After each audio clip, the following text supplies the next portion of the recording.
dim the lights, and settle in. Tonight, we're traveling back to a time when the world smelled faintly of smoke, rot, and hopelessness.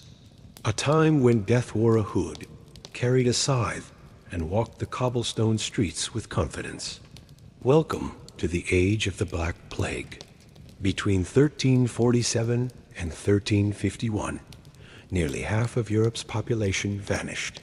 That's not poetic exaggeration. That's mathematics. Entire villages simply stopped existing.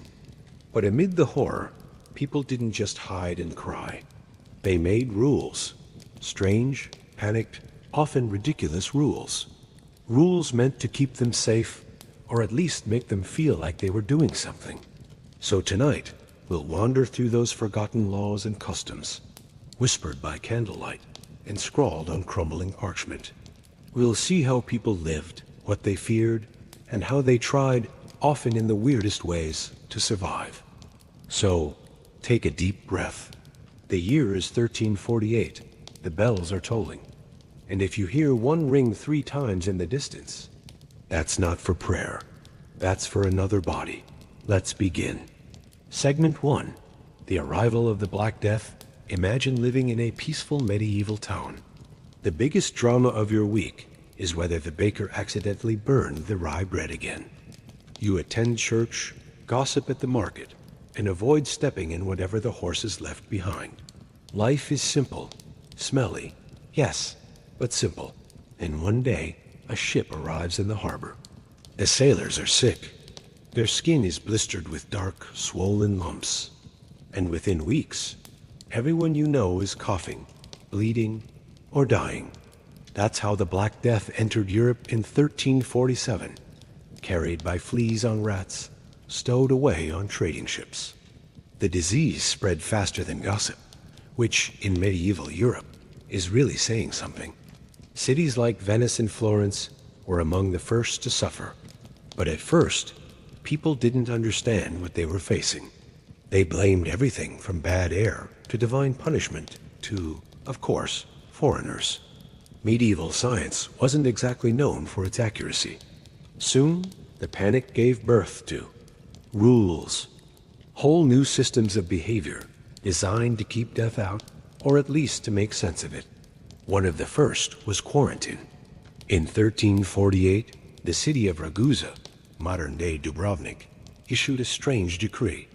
Any ship arriving from a suspicious port had to sit offshore for 40 days before docking.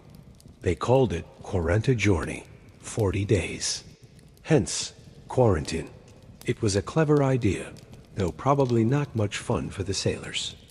Imagine being stuck at sea for over a month, surrounded by crewmates who might start coughing at any moment. No TikTok, no Netflix, just the smell of salt, sweat, and existential dread. But the rule worked, at least a little. Other cities copied it, building plague houses and pestilence stations. Of course, none of that stopped the disease entirely, because the plague didn't care about your laws. It didn't care about your priests, your nobles, or your 40 days at sea. It just kept coming. And yet, humans, being humans, kept trying to make sense of it. So they made more rules. Rules about what you could eat, who you could touch, and even how loudly you were allowed to mourn. Segment 2. The rules of the living and the dead. When the plague arrived, medieval towns quickly realized they had a logistical nightmare on their hands. Far too many corpses, and far too few people willing to touch them. At first, families tried to bury their dead properly. Priests said prayers, bells rang, and everyone wept politely behind a linen cloth soaked in vinegar, because, according to the rules, vinegar kept away bad air. But soon there were just too many bodies. Mass graves became the new normal, and even that had regulations. Some cities decreed that plague pits had to be at least 6 feet deep. Yes, 6 feet under started as an actual plague measure. Others required that graves be filled each night before sunset to stop the evil vapors from escaping. There were rules for the living, too. If you were a butcher, You couldn't sell meat on certain days. If you were a doctor, you had to carry flowers or herbs in your mask. Hence those iconic beak masks that made everyone look like a gothic bird. And if you were a barber, congratulations, you are now also a surgeon, because the real ones had already fled. The church had its own rules. Priests were forbidden from hearing confession face to face. Instead, they yelled absolutions through closed doors or from the other side of a garden wall. It was religion socially distanced. Funerals were shortened, weddings banned, festivals canceled. In some towns, crying too loudly at funerals was discouraged. The sound, people believed, might carry the disease through the air. And while it all sounds absurd to us now, these rules had a purpose. They were an attempt to impose order in a world where nothing made sense. When death knocks on every door, rules become a kind of comfort, a fragile illusion of control. But of course, not all rules came from city officials or priests. Some came from rumor and fear, and those were often the most dangerous of all. Segment 3. The blame game in times of crisis. Humans have an unfortunate habit. When we can't understand something, we find someone to blame. And the Black Death gave Europe a long list of scapegoats. Foreign merchants, travelers, beggars, and most tragically, Jewish communities were accused of spreading the plague. Some said they poisoned wells. Others claimed they brought cursed dust. The rumors spread faster than the disease itself. Town after town enacted rules to drive out or punish the accused. In 1349, entire Jewish populations were massacred in Germany and Switzerland. Many burned alive, their only crime being that they existed during a time when people needed a villain. It's one of history's darkest lessons. Fear and ignorance make terrible lawmakers. Meanwhile, self-appointed flagellants roamed the countryside. Groups of men who believed whipping themselves would earn God's forgiveness and end the plague. Imagine seeing a parade of shirtless men beating their backs in rhythm, singing hymns between lashes. Medieval fitness class, but with more guilt and blood. Authorities eventually banned them too. Not for hygiene reasons, but because their traveling roadshow of misery tended to attract crowds. And well, the plague loves a crowd. These rules of morality, though cruel, reflected the deep panic of the time. When you can't stop death, you start policing behavior, hoping that maybe, if you're good enough, pious enough, clean enough, you'll be spared. Spoiler, it didn't work. But amid all the madness, a few communities stumbled upon something surprisingly logical rules that might have actually helped. Segment 4. The hygiene revolution, sort of. Before the plague, medieval hygiene was, let's say, minimalist. Baths were considered suspicious. After all, water opens your pores, and evil spirits might sneak in. Most people bathed once a year, whether they needed it or not. But when the Black Death hit, people noticed that dirtier areas seemed to suffer more. So naturally, they started cleaning in their own bizarre way. Public health rules appeared.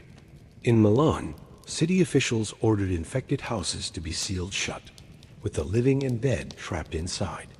Harsh, yes, but oddly effective. In Venice, inspectors known as Guardiani della Salute patrolled the streets, confiscating contaminated goods and burning clothes. Even the fashion changed. People carried pomanders, small metal balls filled with herbs, worn like necklaces to purify the air. It didn't stop the bacteria, but at least everyone smelled vaguely like thyme. There were new food rules, too. No fish from stagnant water, no fruit that had touched the ground, and definitely no garlic from suspicious vendors, because apparently bad produce could carry sin. Doctors, meanwhile, began writing plague manuals full of advice. Some were practical. Avoid crowds. Others, less so. Drink your urine each morning to purify the blood. Yes, that was an actual medical recommendation. Still, these half-logical, half-delusional experiments laid the groundwork for something greater, public health. The idea that maybe disease wasn't just God's anger, but something you could prevent. Of course, not everyone agreed. Many still clung to superstition, convinced that the stars or demons were to blame. But slowly, quietly, humanity began to learn. And yet, just when people started adapting, the plague rules took an unexpected turn toward the deeply personal. Segment 5. The Rules of the Heart. You might think that in the middle of the worst pandemic in history, romance would die out completely.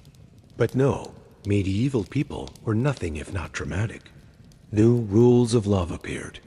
In some cities, couples were forbidden from kissing in public. Not for modesty, but because, apparently, plague germs could travel through affection. Marriages were delayed, sometimes indefinitely. Priests refused to perform weddings for fear of catching the disease from joyful guests. Imagine being engaged in 1349. Your wedding canceled because the officiant died halfway through the ceremony. There were rules for widows, too. If your spouse died, you were expected to wait at least 1 year before remarrying. Anything sooner was considered bad luck, as if love itself needed quarantine. And yet, for some, the opposite happened. People threw wild, reckless parties, reasoning that if everyone might die tomorrow, you might as well dance tonight. One Italian writer described these plague feasts, gatherings of masked revelers drinking, singing, and pretending the world wasn't collapsing outside. It was, in its own way, another survival rule. If you can't stop death, mock it. Laugh in its face. It is easy to judge that kind of behavior now, but who knows what we'd do if half our neighbors vanished in a week? Probably something equally unhinged. As the plague faded, these emotional rules lingered. Europe entered a new age, one shaped by loss, but also by resilience. People started writing about love, mortality, and beauty like never before. The Renaissance wasn't born in clean hospitals. It was born from a world that had survived horror and decided to feel alive again. Segment 6. The Aftermath. Rules that shaped the modern world. When the Black Death finally loosened its grip, the survivors emerged into a quieter, emptier world. The rules they had lived by, the quarantines, the bans, the punishments, had changed everything. Labor laws shifted. With so many workers gone, peasants demanded higher wages. Landlords, once untouchable, found themselves begging for help in their own fields. It was the birth of something radical. The idea that ordinary people mattered. Cities began to keep records, death counts, infection reports, even street maps showing plague zones. The beginnings of public administration. Bureaucracy born from chaos. And though many of the old rules faded, their ghosts remain. Quarantine, sanitation, public health checks, the 6-foot rule. All descendants of desperate medieval scribbles written during the worst nightmare Europe had ever known. But perhaps the most lasting rule was unspoken, the rule of humility.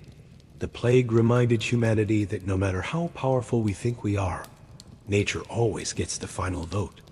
Still, even in tragedy, people found ways to adapt, laugh, and continue. Because survival isn't just about living through the storm. It is about remembering how to dance when it ends.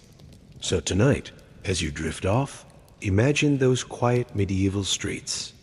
The flicker of oil lamps behind shuttered windows. The sound of distant bells marking another life lost, and another rule made to keep the fear at bay. The plague may have ended centuries ago, but its lessons linger, tucked between the lines of history and the corners of our modern world. Sleep well, traveler. And remember, in every dark age, there's always someone trying to make a rule, to feel a little less helpless. Good night.